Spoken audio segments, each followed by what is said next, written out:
إن الحمد لله نحمده ونصلي على رسوله الكريم أما بعد أعوذ بالله السميع العليم من الشيطان الرجيم من همزه ونفخه ونفسه بسم الله الرحمن الرحيم وإذا ما أنزلت سورة نظر بعضهم إلى بعض هل يراكم من أحد ثم انصرفوا صرف الله قلوبهم بأنهم قوم لا يفقهون۔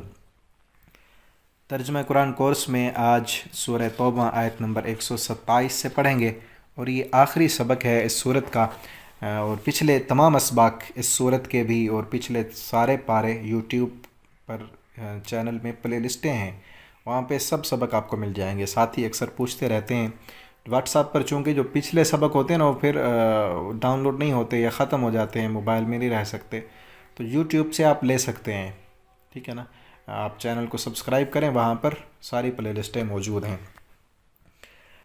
آج کا سبق ہم شروع کرتے ہیں۔ وَإِذَا مَا أُنزِلَتْ سورہ، اور جب نازل ہوتی ہے سورتن، کوئی بھی سورت، نظر بعضهم إلى بعض، دیکھتا ہے بعض کی طرف۔ منافقوں کا تذکرہ ہے، پچھلے سبق میں بھی تھا کہ منافقوں کے متعلق جب کوئی سورت نازل ہوتی ہے نا تو ایک دوسرے کو آنکھیں لا کر دیکھتے ہیں کہ دیکھو بات ہمارے متعلق ہو رہی ہے نا، کیونکہ اسی صورت میں پیچھے منافقوں کے سارے کرتوت جو ہے وہ عیاں کیے گئے، تو وہ جب کوئی صورت اور ان کے متعلق کوئی آیت نازل ہوتی ہے تو دیکھتے ہیں ایک دوسرے کو۔ حل یراکم من احد، حل کیا یراکم دیکھ رہا ہے تم کو، من احد کوئی ایک، ثم انصرفوا پھر وہ پھر جاتے ہیں، یعنی ایک دوسرے کو دیکھ کر پھر وہ دیکھتے ہیں کہ کہیں کوئی مومن تو ہمیں نہیں دیکھ رہا، اگر کوئی نہ دیکھ رہا ہو تو پھر کھسک جاتے ہیں، وہاں پر بیٹھنا بھی گوارا نہیں کرتے۔ ان کو پتہ چل جاتا ہے کہ اب ہمارے کرتوت جو ہے وہ ہمارے پوشیدہ چھپے ہوئے کرتوت وہ واضح کیے جا رہے ہیں، تو پھر بیٹھتے نہیں، پھر جاتے ہیں۔ صرف اللہ قلوبہم، پھیر دیا اللہ نے ان کے دلوں کو، بأنہم قوم لا یفقہون، بے شک یہ ایسی قوم ہے جو نہیں سمجھتے، کیونکہ ان پر حدیں تمام ہو گئی۔ یہ توبہ کرنے کی بجائے پیچھے آیا نا، پچھلی سبق کی جو آخری آیت تھی کہ اولا یرون انہم یفتنون فی کل عام، ان کو آزمایا بھی جاتا ہے، تکلیفیں اور آزمائشیں بھی ان پر آتی ہیں کہ توبہ کریں اور لوٹ آئیں، توبہ نہیں کرتے، پلٹتے نہیں ہیں، ٹھیک ہے نا۔ تو اس لیے اللہ نے ان کے دل بھی پھیر دیے، تو اب یہ ایمان نہیں لائیں گے، اور ایسی قوم ہے جو نہیں سمجھتے۔ لقد جاءکم رسول، یقیناً بلا شبہ آ گئے تمہارے پاس ایک رسول، من انفسہم، جو تمہارے نفسوں میں سے ہے، تمہارے اپنے قوم سے، قبیلے سے، تمہارے نفسوں سے، عزیز علیہ، بہت گراں ہے، بھاری ہے، علیہ اس پر، ما عنتم، جو تم پر مشقت ہو، یعنی ایسے رسول جس طرح ایک باپ اپنے بیٹوں کے لیے، اپنی اولاد کے لیے شفیق مہربان ہوتا ہے نا، کہ اولاد کو تکلیف ہو تو باپ کو بھی تکلیف ہوتی ہے، اس سے بڑھ کر رسول اللہ صلی اللہ علیہ وسلم کو اپنی امت کی فکر ہے۔ امت پر مشقت ہو، تکلیف ہو، پریشانی ہو تو رسول اللہ صلی اللہ علیہ وسلم پر بھی گراں گزرتی ہے، گراں گزرتا ہے اس پر، ما عنتم، جو تم پر مشقت ہو، حریصن، وہ حریص ہیں، علیکم تم پر، بالمؤمنین، تاکہ تم مومن ہو جاؤ، مومنوں پر، رؤوف الرحیم، خصوصاً وہ شفیق اور مہربان ہیں۔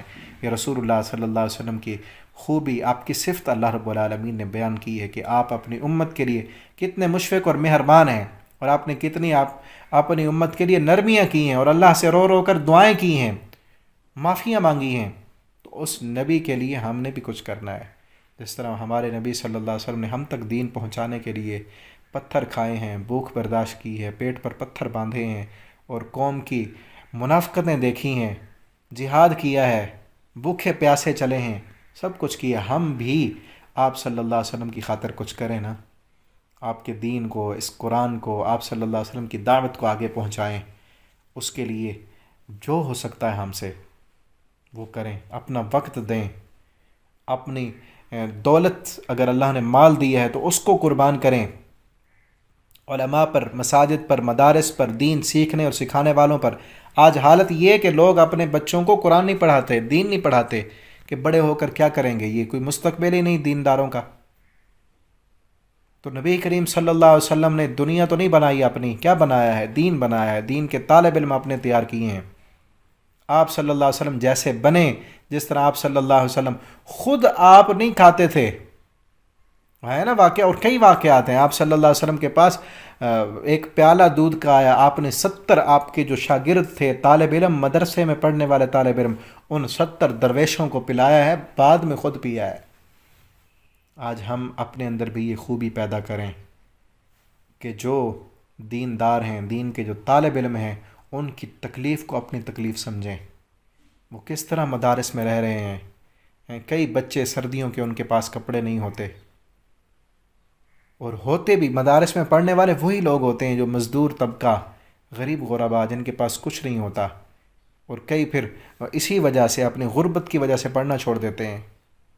تو دین پر نبی کریم صلی اللہ علیہ وسلم جس طرح اپنے صحابہ کرام کے لیے شفیق اور مہربان تھے، ہمیں بھی چاہیے دین پڑھنے اور پڑھانے والوں کے لیے ہم بھی شفیق اور مشفق اور مہربان بنیں، تاکہ آپ صلی اللہ علیہ وسلم کی سیرت پر عمل ہو سکے۔ حریص علیکم، آپ صلی اللہ علیہ وسلم بڑے حرص تھا آپ کو کہ لوگ قرآن پڑھ جائیں، لوگ قرآن سیکھ جائیں، لوگ دیندار بن جائیں، لوگ اللہ کی جہنم سے بچ جائیں۔ آج ہمیں بھی سب سے بڑا حرص یہ ہو کہ قرآن کی تعلیم عام ہو جائے، قرآن کی تعلیم عام ہو جائے، کہ ہر گھر میں قرآن ہو، ہر ہاتھ میں قرآن ہو، ہر بچے کی زبان پر قرآن ہو، ہر مرد اور عورت کے دل میں قرآن ہو۔ یہ ہماری تمنا ہو، یہ ہمارا حرص ہو۔ جو آج ہمارا حرص بڑا ہوا ہے نا، کہ دولت بڑھ جائے، پیسہ بڑھ جائے، بینک بیلنس زیادہ ہو جائے، کوٹھیاں بنگلے اور مکان بن جائیں، یہ حرص دنیا کیا ہیں؟ رسول اللہ صلی اللہ علیہ وسلم کو حرص کیا تھا کہ لوگ مومن بن جائیں، لوگ قرآن پڑھنے والے بن جائیں۔ آج ہمیں بھی چاہیے کہ ہم اپنے دل میں یہ حرص پیدا کریں، اس بات پر ہم حریص ہوں کہ لوگ مسلمان بن جائیں، لوگ کلمہ پڑھنے والے، قرآن پڑھنے والے، دین پڑھنے والے، نمازیں پڑھنے والے بن جائیں۔ اس کے لیے محنت کریں، کوشش کریں، اللہ تعالی ہمیں توفیق دیں۔ فَإِن تَوَلَّوْا، یہ آخری آیت ہے اس صورت کی۔ اللہ تعالیٰ نے یہ ساری چیزیں بیان کر کے منافقوں کے بارے میں فرمایا، اگر یہ تولو منہ موڑ لینا، یہ ساری چیزیں آنے کے بعد بھی یہ نہیں مان رہے، منہ موڑتے ہیں، فَقُلْ، آپ کہہ دیں، حسبی اللہ، تو آپ یہ کہہ دیں کہ مجھے میرا اللہ کافی ہے، کسی اور کی سپورٹ کی ضرورت نہیں، کسی اور سے کچھ مانگنے کی ضرورت نہیں۔ قل حسبی اللہ، کہہ دیں کہ مجھے میرا اللہ کافی ہے۔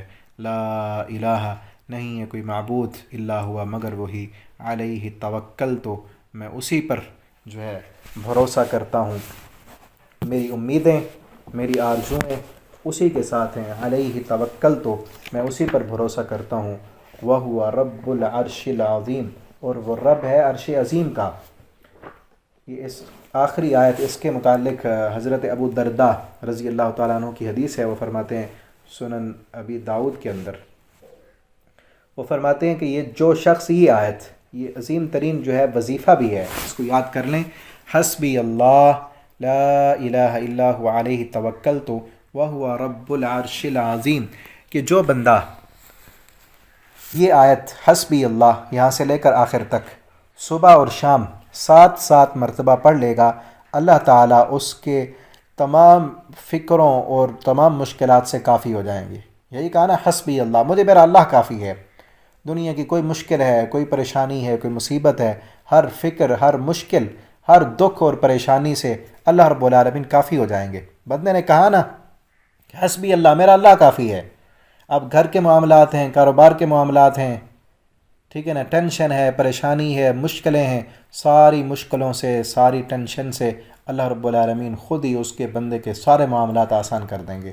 تو اس وظیفے کو، اس دعا کو یاد کیجیے، اور صبح شام آپ جو اذکار کرتے ہیں ان میں اس کو شامل کیجیے۔ 7 مرتبہ صبح پڑھنا ہے، 7 مرتبہ شام کو پڑھنا ہے۔ حسبی اللہ لا الہ الا هو علیہ توکلت وہو رب العرش العظیم۔ اس کے ساتھ ہی ہماری یہ صورت جو ہے وہ کمپلیٹ ہو چکی ہے۔ انشاءاللہ آگے ہم اگلے سبق میں پڑھیں گے۔